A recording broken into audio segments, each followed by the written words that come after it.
arkadaşlar başlıyoruz. So why should an entertainment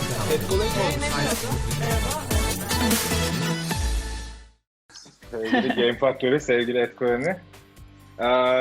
Tekrar selam herkese. Ben Mert. Ben Adjust tarafında yetkili sayılırım. Burada bugün Etkoren'i ve Game Factory ile beraber Gaming 101 konulu aslında gaming'e giriş konularını konuşacağız. Böyle çok fazla teknik bilgi ya da çok fazla gaming dünyasının en büyük sırlarını verilecek bir şey değil. Daha çok sohbet amacında geçecek. User Acquisition tarafı, gaming tarafında ilk çıkan oyunlarda neler deneniyor, genelde nelere dikkat ediliyor tarafında Game Factory'den Murat bize destek olacak. Aynı şekilde aynı soruların Network tarafındaki cevaplarını da Etcoin ile beraber konuşacağız. Onlar ilk kampanyalarda özellikle User Acquisition tarafında nelere dikkat ediyorlar, ne gibi servisler sağlayabiliyorlar, bunların üzerinden birazcık geçeceğiz.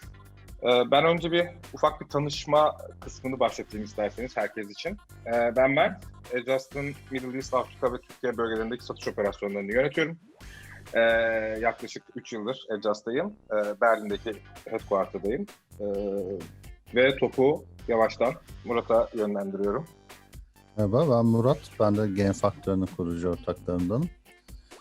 Benim de yaklaşık 20 yıllık bir internet ve oyun deneyimim var hem Türkiye'de ve yurt dışında. Game Factory olarak da şu anda Türkiye'nin sanırım en büyük online inkübatör hızlandırma kurumlarından biri olarak faaliyet gösteriyoruz. Oyun sektörüne yeni yetenekleri ve stüdyoları katmak için çalışıyoruz. Süper. Merhaba. Göksu, sana geçelim. Tabii. Merhaba, ben de Göksu Ulukaya. AdColon'da Head of Growth olarak çalışıyorum. Yaklaşık 2,5 senedir AdColon'dayım aslında. Ben ve ekibim global olarak bütün oyun firmalarına hem User Acquisition tarafından hem de Monetization tarafında destek veriyoruz.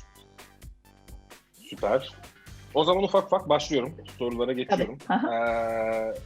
Aslında bu paneli düzenlememizin en büyük sebeplerinden bir tanesi tabii ki özellikle son dönemde artık sadece biz işin içerisinde olanlar değil, genel olarak bütün Türkiye'de görülen ciddi bir gaming sıçraması var. Özellikle bu son exitlerden sonra artık ciddi bir sektör olarak kendine yer edilmiş durumda. Yani özellikle son 2-2,5 yıldır gaming dünyasında zaten ciddi bir yükseliş var. Özellikle hyper casual tarafta. Ve gaming'in bir vertical olarak görülmediği zamanlar bile aslında henüz yakın bir geçmişte sayılabilirken şimdilerde ilk akla gelen sektörlerden bir tanesi ve içlerinde de dev markalar var. Türkiye'de de özellikle gaming endüstrisinde aslında globalde kendine ciddi bir yer bulmuş durumda. Mesela örneğin hani şu son belki bir yıldır US Top'tan chart'a baktığımızda sürekli en azından yarısını Türkiye'deki stüdyolardan çıkan oyunlar olarak görebiliyoruz ve bu artık şaşırtıcı bile gelmemeye başladı. Bu kadar büyük oyuncular varken, bu kadar büyük markalar oluşmuşken siz hem advertiser yani reklam veren tarafı hem de network tarafı olarak yani hem demand hem de supply tarafı olarak düşünürsek pazarı kendi tarafınızdan, kendi açınızdan nasıl görüyorsunuz? Yani bu pazarın büyümesi için gerekli kaynaklarımız var mı? Sizce bu pazar daha ne kadar büyüyebilir? Gerekli satüre noktası var mı ya da ulaşacak mıyız? Bir de tabii ki iki taraftan da aslında şunu da duymak istiyoruz. User Acquisition tarafında nasıl stratejiler izliyorsunuz genel olarak? Yani ilk launch, soft launch olarak ayırabiliriz bunu. Soft launch ve sonrasında oyunun devam ettiği durumda ne gibi metrikler sizin için önemli? İlk dikkat edilen metrikler, ilk yaptığınız formüller, ilk baktığınız okey bu bizim için tamamdır artık dediğiniz nokta aslında neler? Biraz bunları üzerine konuşalım isterseniz.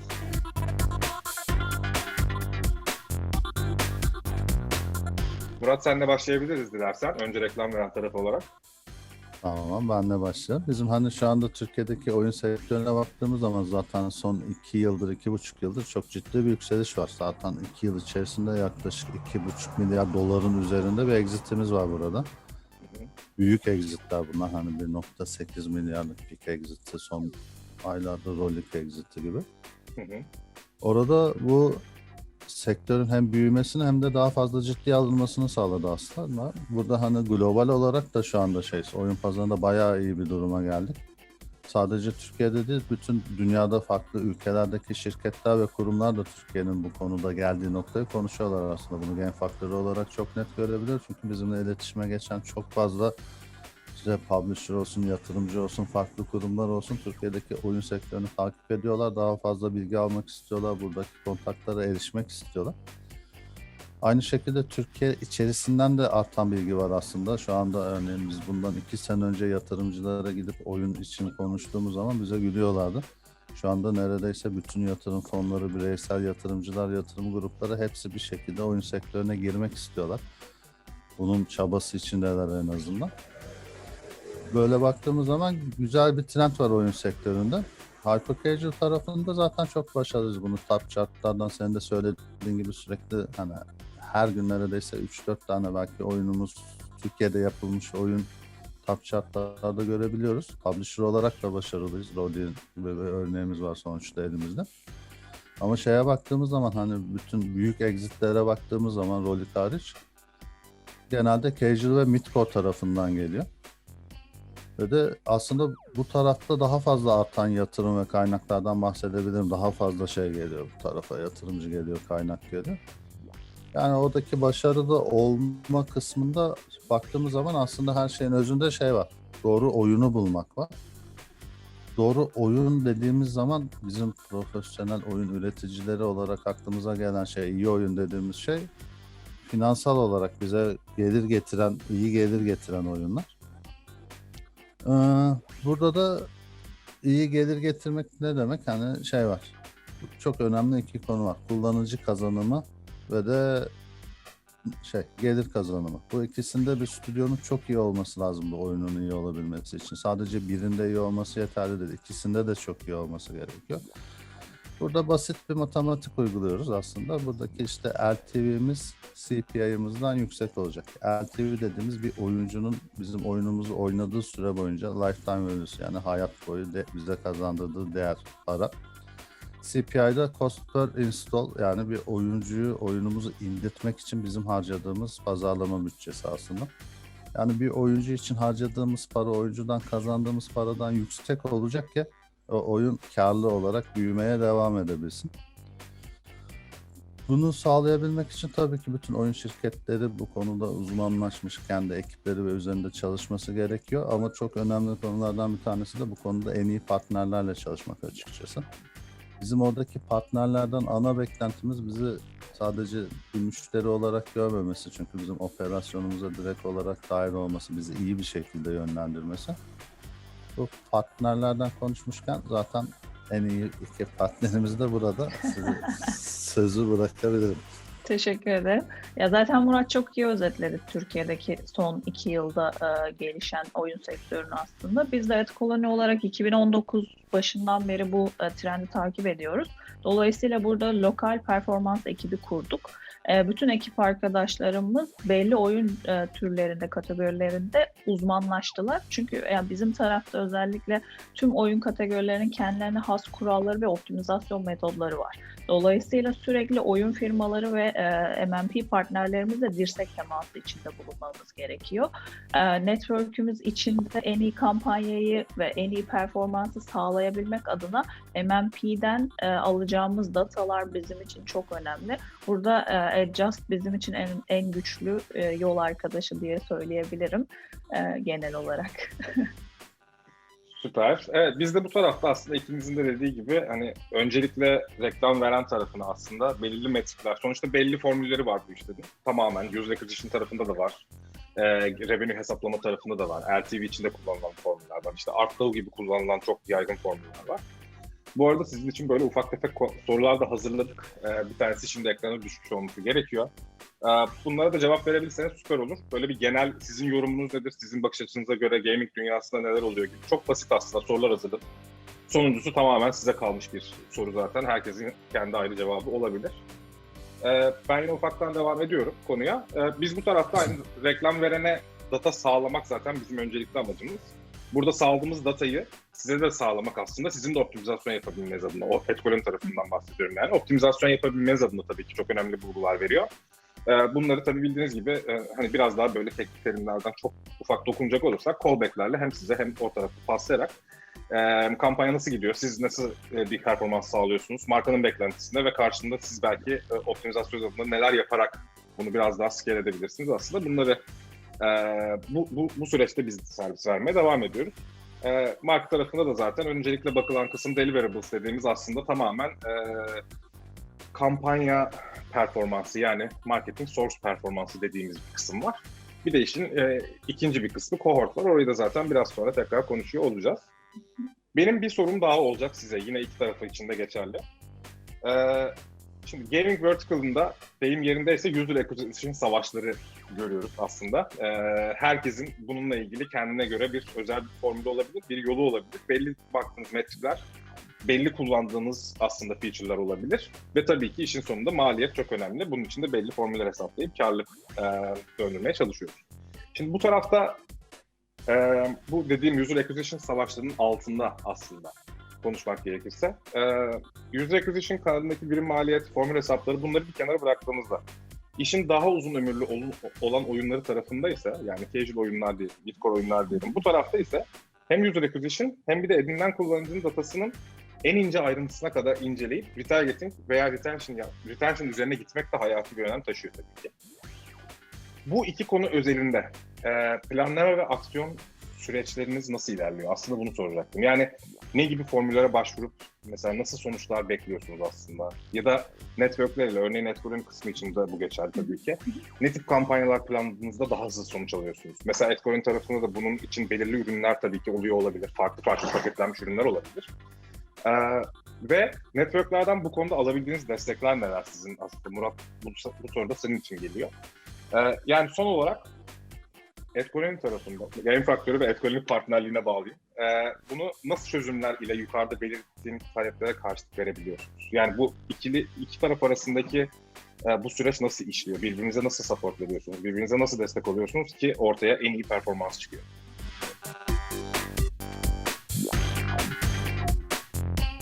Yani user acquisition tarafı, kullanıcı kazanımı tarafı stüdyo için aslında çok önemli bir yer. Çünkü en çok bütçeyi harcadığımız yer.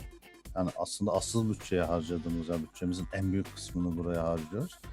Ve de burada yapılabilecek hatalar, daha doğrusu stüdyoların batmasına sebep olabilecek kadar, o oyunun başarısız olabilmesine sebep olacak kadar önemli. Çünkü yani ne kadar kaynakları çok şu anda daha artmış olsa da oyun stüdyoların, sonuçta limitli bir kaynağı en doğru şekilde harcamamız gereken bir yer burası.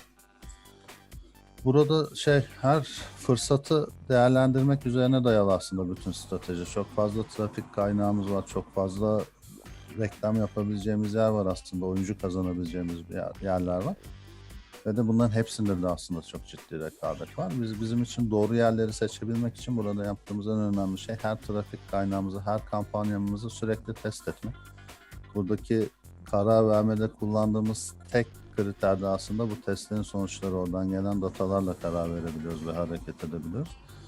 Oradaki en önemli strateji her fırsatı değerlendirmek, her fırsatı test etmek, her fırsattan geri dönüşleri doğru şekilde ölçüp ona göre kampanyayı iyi bir şekilde oraya aloke edebilmek, bütçemizi daha doğrusu.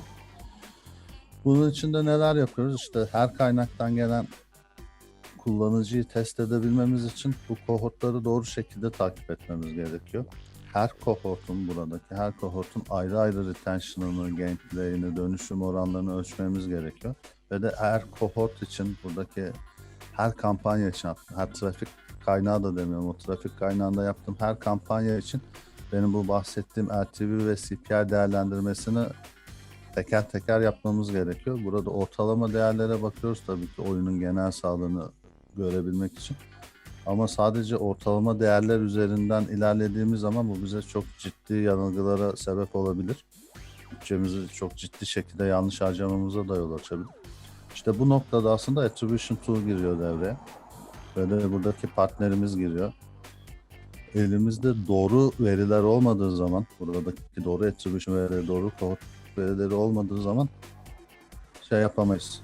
Hani user acquisition tarafını, kullanıcı kazanımı tarafına ancak körlemesine yapabiliriz. Doğru şekilde yapmamıza imkan yok. Aynı zamanda bu verileri biz doğru şekilde user acquisition partnerlerimizle paylaşmadığımız zaman onlardan da doğru bir performans beklememiz mümkün olmuyor. Zaten hani orada konuştuğumuz KPI'lara uyup uymadığımızı bile göremiyoruz böyle bir durumda. Biz burada işte iki taraftaki hem MMP hem User Acquisition partnerlerimize güvenerek ilerliyoruz aslında bu konuda. Burada bizim özellikle User Acquisition partnerimizden beklentilerimiz biraz daha farklı. Orada beklentilerimizde çünkü bir user acquisition partneri her zaman bizden daha fazla dataya sahip, daha fazla kampanya yapıyorlar, daha fazla kullanıcı görüyorlar. Artı sektörü yönlendiren onlar olduğu için bizden daha fazla know-how'a sahipler ve know-how'ları da bizden daha taze aslında, daha yeni, daha update bilgilere sahipler. Onun için onların bizi yönlendirmeleri bu aşamada bizim için çok önemli stüdyo olarak. Orada karşılıklı güven, partnerlik ilişkisi içerisinde ilerliyoruz.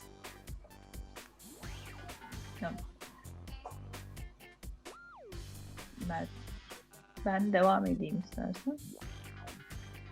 Lütfen. Lütfen. Hemen öncesinde sadece şeyi söyleyecektim. Arkadaşlar el kaldıranlar, soru sormak isteyenleri görüyoruz. Aşağıda Q&A diye bir kısım var. Oradan soruları iletebilirseniz buradan sizlere tekrar dönüş yapacağız mutlaka. Bu ufak bilgilendirme sonrası Göksu. Sözü sana devrediyorum. Süper. Şimdi bizim tarafta, yani Murat zaten çok detaylı bahsetti ama önemli olan nokta, biz kendi tarafımızda hyper casual'ı ayrı bir yerde tutuyoruz. Casual, midcore vesaire dediğimiz diğer oyun genrelerini başka bir tarafta tutuyoruz. Çünkü hyper casual, ya biliyorsunuz, herkesin oynayabildiği daha mass market'a yönelik bir oyun genresi ve hızlı tüketiliyor, çabuk tüketiliyor. Dolayısıyla orada çok hızlı aksiyon almamız gerekiyor. Yani bir ay içinde o oyunu bir daha top chart'ta göremeyeceğimiz için bizim oradaki baktığımız değerler ilk bir hafta içinde düşük CPI ile en yüksek install rate'i nasıl verebiliriz? Dolayısıyla bunu da yapabilmemizin en kolay yolu ve en hızlı dönüş aldığımız şey birçok farklı creative denemek oluyor aslında. Bu creative'lerin değişik varyasyonlarını kampanyamıza yükleyip hangi source'lardan doğru şekilde düşük bidlere install rate aldığımıza bakıp Day 1 ve Day 7 sonunda doğru targetladığımız hedef oyunları seçip oralarda CPI adjustment'ları yapıyoruz aslında.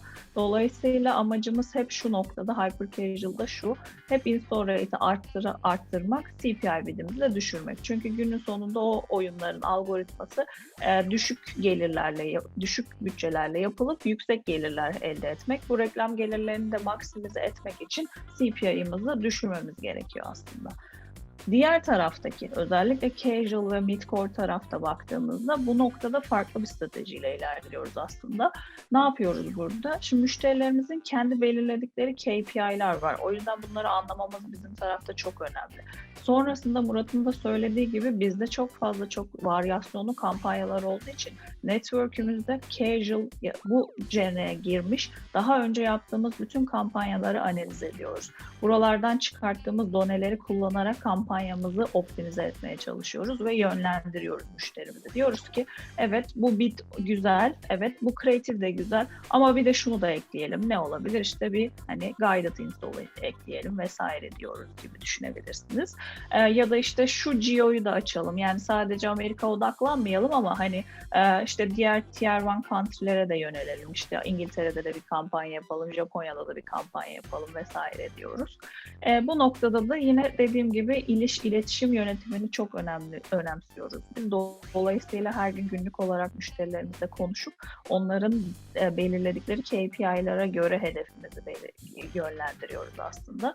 Ne yapıyoruz? Diyelim ki Day 7 için bir KPI'miz var. O güne kadar kampanyamıza yaptığımız optimizasyonları analiz edip müşterimize dönüp diyoruz ki biz şuralarda whitelist, blacklist yapmak istiyoruz. Şuralarda CPI'mizi yükseltmek istiyoruz. Buralarda CPI'mizi düşürmek istiyoruz. Yeni bir creative çalışması yaptı. Bizim kendi creative ekibimiz var AdColony olarak. Oralardan proaktif olarak aldığımız çalışmaları müşterimize iletiyoruz. Bakın bu tarz creative'ler bize daha iyi performans gösteriyor, onları ekleyelim vesaire diye.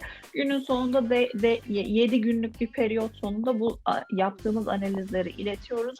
Kalan 30 gün içinde de değişik yine farklı çözüm önerileri sunuyoruz. Ama şimdi casual ve midcore tarafında önemli olan şey loyal user bulabilmek. Dolayısıyla biz o noktada gittiğimiz, targetladığımız envanterimizi çok önemsiyoruz. Yani kaliteli user bulan envanterden gidip satın almalar yapıyoruz ekstra vesaire. Daha iyi waterfall'larda daha yüksek pozisyonlar alıyoruz ki daha kaliteli user'lara ulaşabilelim gibi.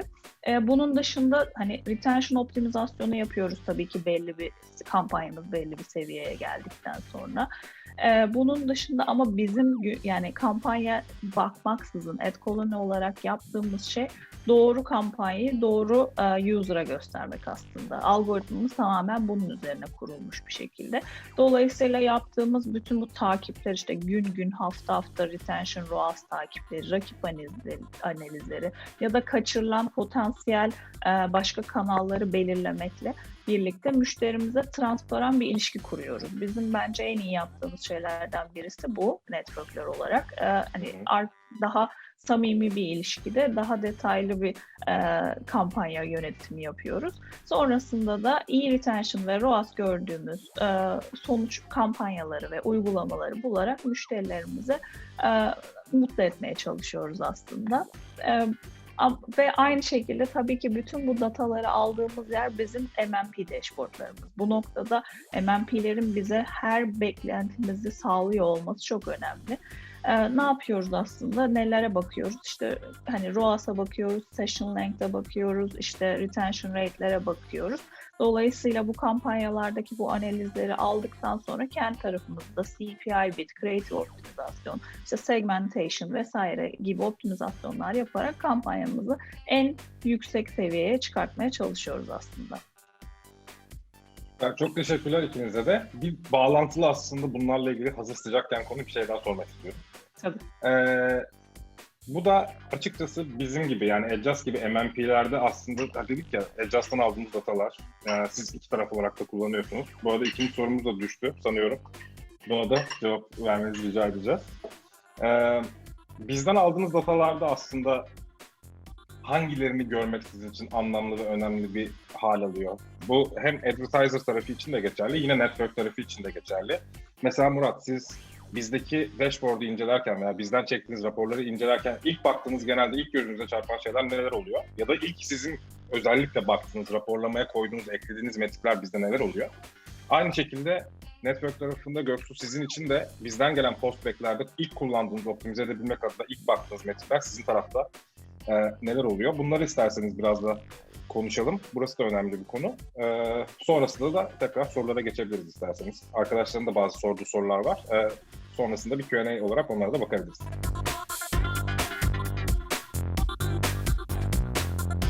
Bizim baktığımız hep aynı şey söylüyorum ama en önemli değerler tabii ki CPI ve LTV bizim için. Burada LTV'yi hesaplayabilmek için retention çok önemli. Artı outdoor'da değerlendirmemiz gerekiyor. Outdoor'u etkileyen gameplay süreleri ve conversion rate'ler bizim için. Bunların hepsini de sürekli olarak böyle neredeyse anlık olarak ölçüp ve de kohort bazlı olarak da görüntülememiz gerekiyor. Çünkü bunlar olmadan aslında yaptığımız her şey bize böyle nasıl diyeyim kör ilerlemek gibi bir şey. Özellikle UA tarafında o biraz önce bahsettiğim bütçeleri harcarken bunlar olmadan hareket etmemiz mümkün değil kohort bazlı olarak görmeden.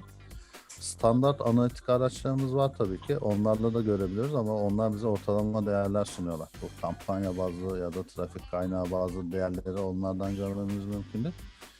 Burada da bunu takip edebilmek, bu konuda aksiyon alabilmek, bunu görebilmek için daha doğrusu mutlaka bir MMP'ye ihtiyacımız var. Adjust gibi bir attribution tool'lu MMP'ye ihtiyacımız var. Ki önümüzü görerek ilerleyebilelim ve ne yaptığımızın aslında farkında olalım, bilebilelim.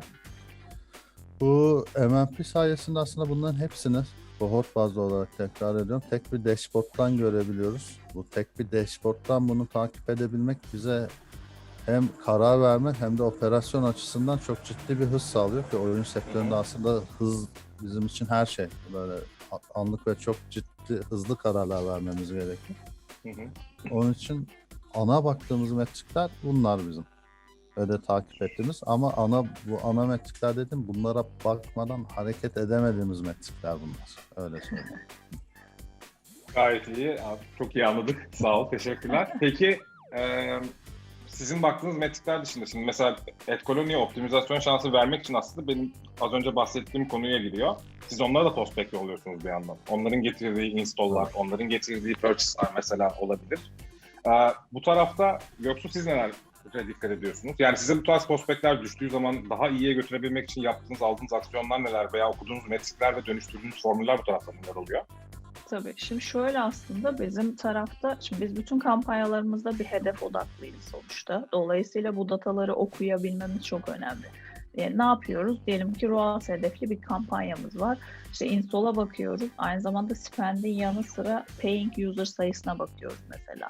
Day 1'a bakıyoruz, Day 3'ye bakıyoruz. Onun dışında user'ın in-app'te neler yaptığına bakıyoruz. Çünkü o bize gittiğimiz source'un ne kadar kaliteli olduğunu ve nereye kadar aslında bid arttırdığımızda hala ROAS'ta karlılık getirebildiğimizi anlatmış oluyor. Dolayısıyla biz ne yapıyoruz? Bu Adjust'ın ya da başka MMP partnerlerimizin bize verdiği cohorted şekildeki datayı yorumlayıp app level, creative level ya da country level olacak şekilde target'ımıza yönelik yeni granular CPI bidler yapıyoruz. Ona göre hedeflerimizi belirliyoruz ve kampanyamızı tekrar düzenliyoruz aslında. Yeni bir sürece giriyoruz. Retention odaklı kampanyalarımızda ise mesela harcadığımız zamanlara yani user'ın içeride harcadığı kampanyaya süreye bakıyoruz. Ondan sonra o gittiğimiz source'un kalitesine yine karar vermiş oluyoruz. Son olarak bence burada en önemli şey aslında bize MMP'nin ya da Adjust'ın bize özgün bir data sağlıyor olabilmesi.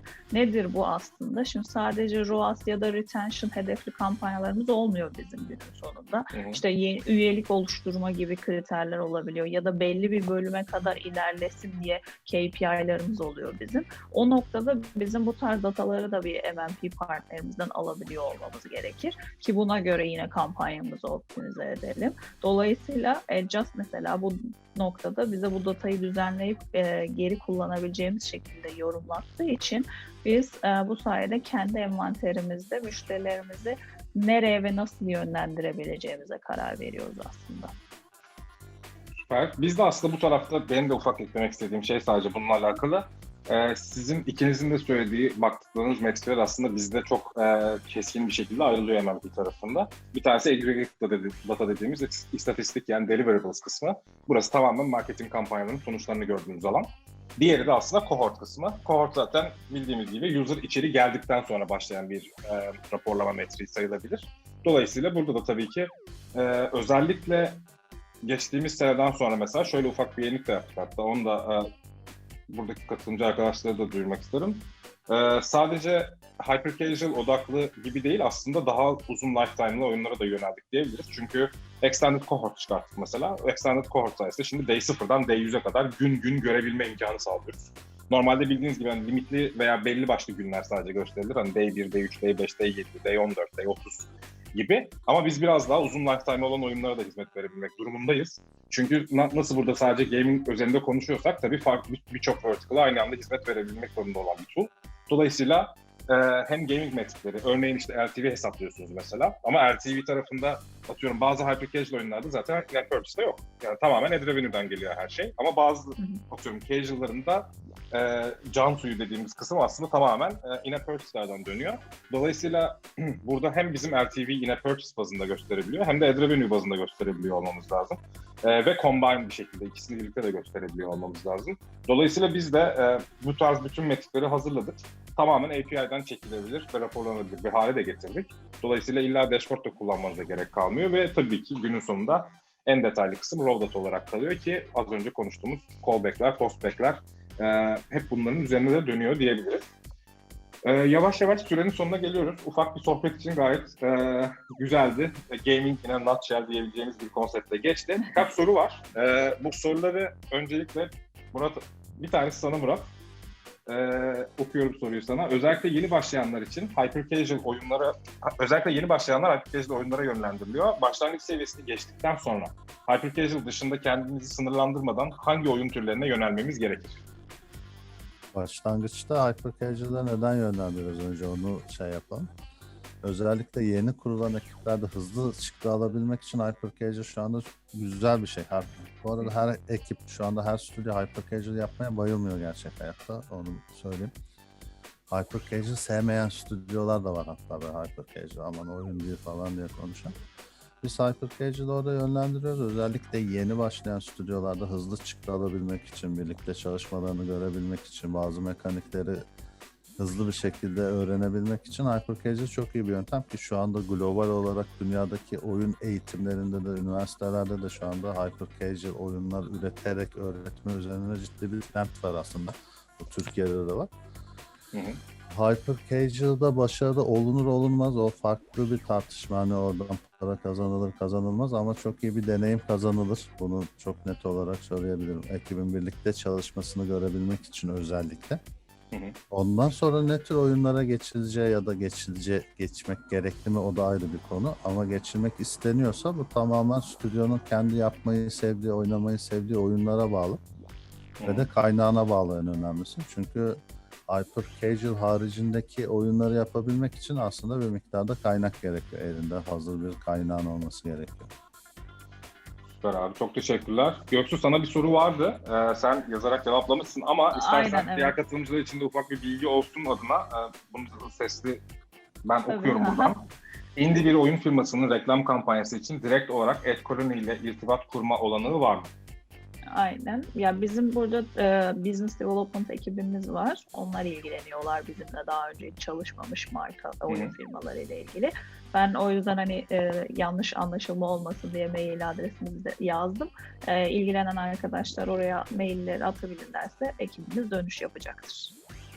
Süper, çok sağ olun. Murat, sana bir soru daha bu arada geldi. Kullanıcı edinimde mevcut oyunda pazar seçimi yaparken seçeceğiniz pazarın hangi metriklerine bakarak karar verebiliyorsunuz o pazara girebilmek için? Aslında değişiyor. Buradaki oyunun janrasına çok bağlı bu. Bir test pazarımız oluyor ki o janrada yaptığımız testlerdeki CPI'lere göre genelde karar veriyoruz nerelerde test yapacağımızı. Onun haricinde genel şeylere bakıyoruz. Araştırmalara bakıyoruz hangi pazarda. Bunun için ayrı tool'lar var aslında. Bu oyunların ortalama ne kadar gelirleri var, ne kadar CPI'leri var. O ortalamalar hiçbir zaman tutmuyor ama bizim oyunlarımızda. Ama oralarda küçük testler yaparak o pazarları değerlendirip ondan sonra da bizim için o an en uygun pazara girmemiz gerekiyor. Burada bazı pazarlarda tabii regülasyonlar giriyor araya, işte farklı yayıncılarla çalışmak gerekiyor. İstediğimiz her pazara da direkt giremiyoruz. Ama oradaki kararı vermenin yolu o pazarlarda test yapmak. Önce bir ön araştırma yapıyoruz. Oradaki şeyleri görüyoruz. Trendleri ve ortalama rakamları. Sonra da o rakamlara göre kendi testlerimizi yapıyoruz. Kendi testlerimize göre de kararı verip giriyoruz. Süper. Bir tane daha aslında geldi. O da yine sana Murat. Yeni başlayanlar olarak hypercasual sektöründe nasıl iş buluruz? Hangi pozisyonda iş bulacağınız önemli bu. Ama şu anda oyun sektöründe iş bulamamak zor, onu söyleyebilirim. Çünkü kendi LinkedIn'imi düşünüyorum ama genelde benimki biraz oyunculardan oluşuyor. Girdiğim zaman LinkedIn'imin neredeyse %75'i arayan, developer arayan, böyle çalışma arkadaşı arayan arkadaşlarla dolu. Bir detay geldi bu arada soruya. 3D artist olarak. O en sevdiğimiz bana direkt mail. Game Factory'ye katılabilirsiniz. Orada hatta kendi ekibinizi kurup oradaki şeylerden birine katılabilirsiniz. Ama şu an sıfır bir 3D artist olarak iş bulmak tabii ki biraz daha zor deneyimli bir şeye göre. Çünkü biz genel olarak stüdyolar 3D artistler ararken onların portfolyoları üzerinden yola çıkıyor CV'den ziyade. Bir portfolyo yoksa iş biraz daha zor oluyor. O zaman hani sıfırdan girmek için bir staj sonra devamı etmek gibi bir yöntem yapılabilir. O zaman katılımcı herkese çok teşekkürler. Ağzınıza sağlık Göksu. Murat, çok sağ olun vakit ayırdığınız Çok için. teşekkür ederiz. Sevgili katılımcı arkadaşlar, size de çok teşekkürler vakit ayırdığınız, dinlediğiniz için. Sorularınız olursa tekrar bizlere dilediğiniz zaman ulaşabilirsiniz. Göksu zaten New Business tarafının mailini attı. Murat'ı LinkedIn'de çok kolaylıkla bulabileceğinizi düşünüyorum. Benim için de Adjust tarafıyla ilgili bir soru olursa mert@adjust.com mail adresim. Oldukça kısa, basit bir mail adresi. İstediğiniz zaman ulaşabilirsiniz.